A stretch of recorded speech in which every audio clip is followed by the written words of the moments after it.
السلام عليكم ورحمة الله وبركاته. صباح وناكسن أروري صوبان سومالي أردن ميل والبوا جوكتان با وحن ذي الله يهي مركلة صباح وناكسن وحن جعله مانتا إن هالكن كسو قاطو بروجرامير وكسابسن قبو كدعي أما برف كدعي ودن كالإنجليزكا وحن جعله بلينا خبرة هان إذن لقى يبصدو قارهان فرنتا واحد ستوسو وسعوتا أصحابته قبل كشبه لها دحد قمد جوهر ورنتي tusaale u soo qaadanayo maadaama ay tahay gobolka Shabeellaha Dhexe uu yahay gobolka aan ku dhashay gaar ahaan degmada Jowhar ay tahay degmadii aan ku dhashay degmada jirkeedu wanaagsan yahay beeraley ah dhul beereed leh dalag leh aan lahayn qabow iyo maxaa la yiraahdaa baraf iyo waxyaabo noocaas oo kale ah waxaan jeclahay asxaabay saaka inaan bal idin tusaaleeyo dabcan halkan gaarigan waa gaarigaygii intaan meelna ma aragtay aadin ama aan shaqo aadin baa waxaan isir warnayahow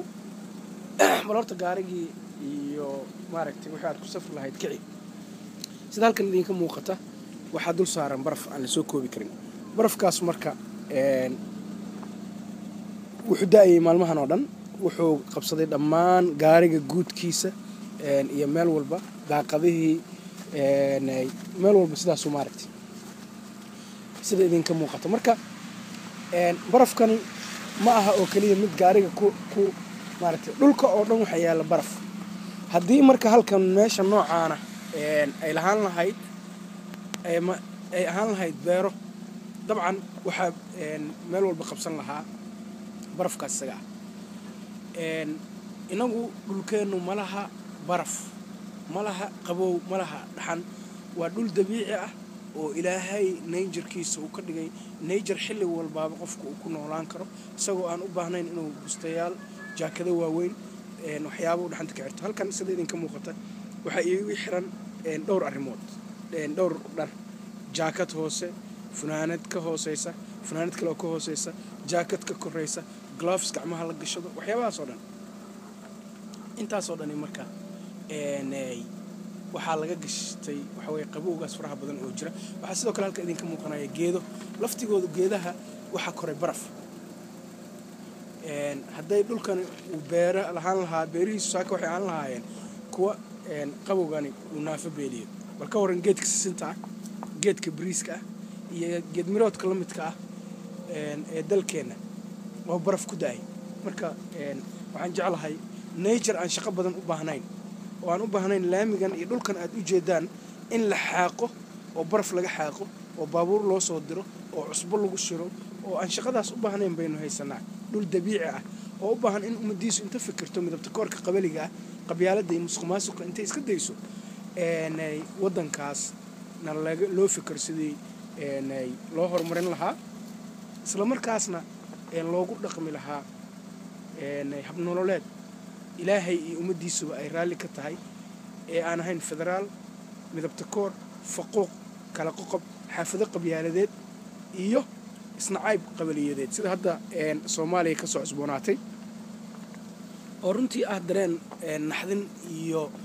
ama kaag leh oo runtii u baahan in jiilasha soo socda ay ka fikiraan sidii maxaa la yiraahdaa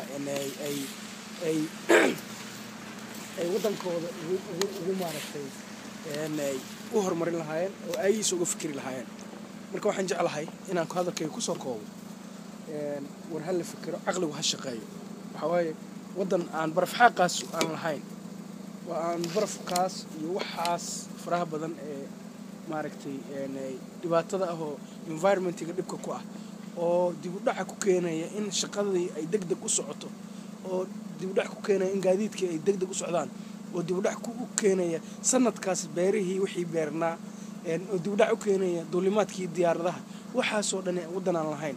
war walaalayaal waxaan idin leeyahay marka in la fikiro waxaan jeclahay dhalinyarada gobolka Shabeellaha Dhexe meel iyo waa ay joogtaba gaar ahaan maxaa la yiraahdaa generationadii aan maaragtay classmates ka ahayn haddii ay noqon lahayd classmates-keygii ama dhalinyarada ciyaalka xaafadda magaalada Muqdisho ama ay noqon lahayd ardaydii dugsiyada waxaan jeclahay ama ardayda maanta jooga dugsiyada iyo kuwa jaamacadaha inay u fikiraan war dalkan sidii looga badbaadin lahaa garasho li'ida ka timid generationkii aabayaasheen ama jiilkii aabayaasheen waayo waxaa muuqda in failure xoog leh uu ka yimid our father generations oo ay noo ka tageen midabta koor qabiiliyadeed musuqmaasuq oo aanay inoo reebin dhaxal horumar leh sida wadamadan maanta aan ku noolnahay generationadaran ka horreeyey ee aabayaashood iyo ehelkooda ugu reebeen dhaxal ay ka tagaan ama wax dhaxal leh oo laga sii dhaxlo iyaga laftigooda marka waxaan jeclahay inaynu isbeddel la nimaado inaynu ka gudubno midabta koorka qabiliga ah iyo musuqmaasuqa iyo xuduudaha qabiliga ah ee xaafadaha Soomaaliyeed la dhex dhigay waxaan idin leeyahay dhammaantiin baraf iyo qabow iyo hanfimale dhulkeenu inaga halayne Soomaaliyeey hoy horena dabcan waa la isula dardaarmay oo maxaa la yiraahdaa jiilashii dhexe laftigooda dardaaran cad bay ka tageen marka waxaan idin leeyahay assalaamu calaykum waraxmatullaahi wabarakaatu caqligu ha shaqeeyo in maanta qabyaalad loo ololeeyo iyo xuduudo qabyaaladeed iyo federaalna laga fikiro sidii looga bixi lahaa ugu dambeyn waxaan kusoo gabagabeynayaa anigoo jecel inaan maaragtay dhammaantiin idin salaamo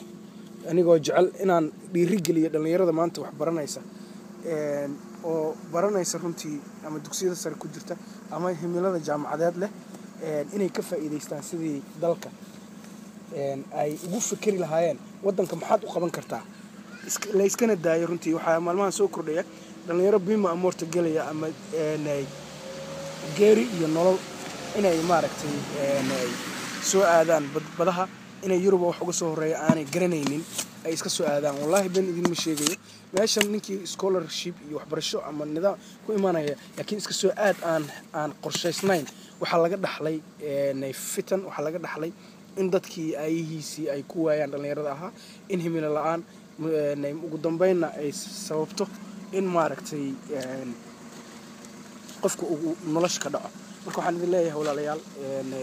bal hal fikiro wadankii inta wax lagu barto wax lagu dhex qabsado hal lagu fikiro dhalinyarada dibadda joogta ee Ilaahay maanta hantida siiyay shaqeynaysa maaragtay generationkayga oo anigoo kale waxaan oran lahaa sidii dalka investment loogu celin lahaa looga saar lahaa midabta koorka qabiliga waxbarashada loo taageeri lahaa gacmahana la isku qabsan lahaa xagayga waxaan idin leeyahay Abdullaahi Ali Hiirad oo idin leh assalaamu calaykum waraxmatullaahi wabarakaatuh